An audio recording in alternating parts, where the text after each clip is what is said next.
عادل آپ سے پروگرام کا آغاز کروں گی. جس طرح سے اسلام آباد انتظامیہ نے پاکستان تحریک انصاف کو ایک بار پھر سے اجازت نہیں دی ہے جلسے کی, جنرل انتخابات سے پہلے بھی ہم دیکھتے رہے یہی صورتحال رہی, کیا وجوہات ہے, کیوں اجازت نہیں دی جا رہی؟ دیکھیں, اجازت تو لا اینڈ آرڈر کی سچویشن اور انٹیلیجنس رپورٹس اس کو بنیاد بنا کے جو انتظامیہ ہمیشہ سے کرتی آئی ہے, لیکن میں آپ کو آج اندرونی ایک اندر کی خبر دیتا ہوں جو کہ پاکستان تحریک انصاف کے اندر اس وقت کیا چل رہا ہے. پاکستان تحریک انصاف کے اندر اس وقت ایک ٹینشن چل رہی ہے. جب یہ جلسے کی اجازت سے انتظامیہ نے انکار کیا تو جو اکثریت ہے اس وقت پاکستان تحریک انصاف کی, وہ یہ کہتی ہے چونکہ انتظامیہ نے جلسے کی اجازت نہیں دی, ایسے میں اب ہمیں جلسہ نہیں کرنا چاہیے. لیکن بانی پی ٹی آئی اس بات پہ مصر ہیں کہ ایک ایسی تحریک چلائی جائے جس سے حکومت کو ٹف ٹائم دیا جائے, اور جو جلسہ ہے یہ ہر صورت میں کیا جائے, اور عید کے بعد خاص طور پہ یہ جو ایک احتجاجی تحریک ایجیٹیشن ہے اس میں شدت لے کے آئی جائے. لیکن اس وقت پاکستان تحریک انصاف کے, یعنی اب جو ایوانوں میں سنی اتحاد کونسل کے نام سے ہے, ان کے ارکان کی بڑی تعداد یہ سمجھتی ہے کہ ہمیں مزاحمتی سیاست کی جانب نہیں جانا چاہیے. لیکن بانی پی ٹی آئی کہہ رہے ہیں کہ ہم نے جانا ہی مزاحمتی سیاست پہ ہے. صرف 6 لوگ ایسے ہیں جو یہ کہہ رہے ہیں کہ ہمیں جلسہ کرنا چاہیے. لیکن اب یہ معاملہ بانی پی ٹی آئی کے ساتھ جو اگلی ملاقات ہوگی اس میں کچھ ایسے لوگ بھی ہوں گے جو کہ پاکستان تحریک انصاف میں مفاہمت کی سیاست پر یقین رکھتے ہیں, اور وہ ان کو سمجھانے کی کوشش بھی کر رہے ہیں اور اب کریں گے بھی کہ یہ ہمیں جلسہ نہیں کرنا چاہیے. اس کا حتمی فیصلہ بہرحال انہوں نے کرنا ہے. اگر وہ کہتے ہیں کہ جی جلسہ کرنا ہی کرنا ہے تو ایسی صورت میں ظاہرہ مزاحمت کرنی ہوگی, اور ہم نے دیکھا کہ 25 مئی 2002 کو پھر کیا ہوا تھا, اس وقت کی کیا صورتحال تھی. لیکن اس وقت آپ کو میں جو خبر دوں کہ تحریک انصاف کے اندر بڑی ایک ہاڑ پچھاڑ جو ہے وہ بانی پی ٹی آئی کرنے جا رہے ہیں. وہ کہہ رہے ہیں کہ مجھے پی ٹی آئی میں ایسے لوگ نہیں چاہیے جو کہ مفاہمت کی بات کر رہے ہوں. اس وقت واحد حل جو ہے وہ سمجھتے ہیں کہ ریزسٹنس ہے. وہ یہ کہہ رہے ہیں کہ جارحانہ حکمت عملی اپنائیں, سڑکوں پہ لانا چاہتے ہیں لوگوں کو, لیکن ان کے جو ان کے نام پہ ان کی یعنی پارٹی ٹکٹ جو کہ بنیادی طور پہ وہ تھے تو آزاد ہی, لیکن وہ تحریک انصاف کا ووٹ لے کے جیتے, ان کی ارکان کی بڑی تعداد جو اس وقت قومی اسمبلی میں موجود ہے,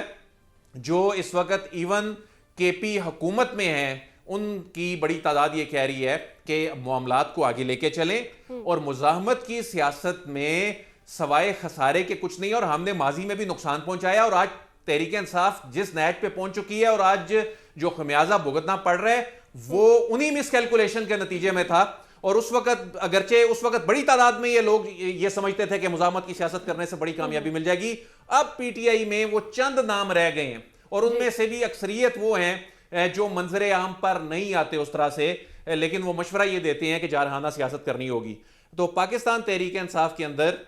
اب یہ بھی کرائیٹیریا بنایا جا رہا ہے کہ جو لوگ اس طرح سے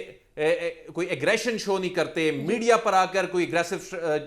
انداز نہیں اپناتے, پارلیمان کے اندر یہ انداز نہیں اپناتے, جو سڑکوں پہ آنے کی بات نہیں کرتے, تو ان کو فارغ کر دیا جائے. ان کی جگہ ایسے لوگوں کو, ان عہدیداروں کو آگے لے کر آیا جائے جو کہ حکومت کو ٹف ٹائم دینے کی صلاحیت رکھتے ہوں. تو اب بہرحال ایجیٹیشن کا پلان ہماری اطلاع کے مطابق عید کے بعد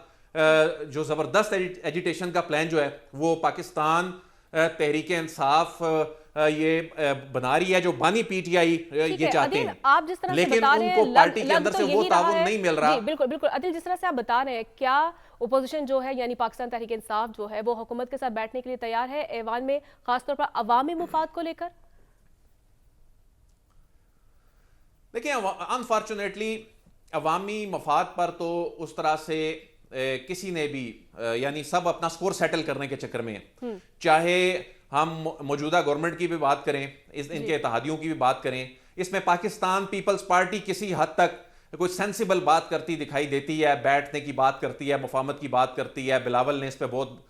بات کی, لیکن اس میں پاکستان تحریک انصاف کو اپنے رویے میں بہتری لانی ہوگی. آپ یہ کہیں کہ ہم نے ریاست کے ساتھ لڑائی کرنی ہے, ہم نے ریاستی اداروں کے ساتھ محاذ رائی کرنی ہے, اور اس کے بعد آپ یہ سوچیں کہ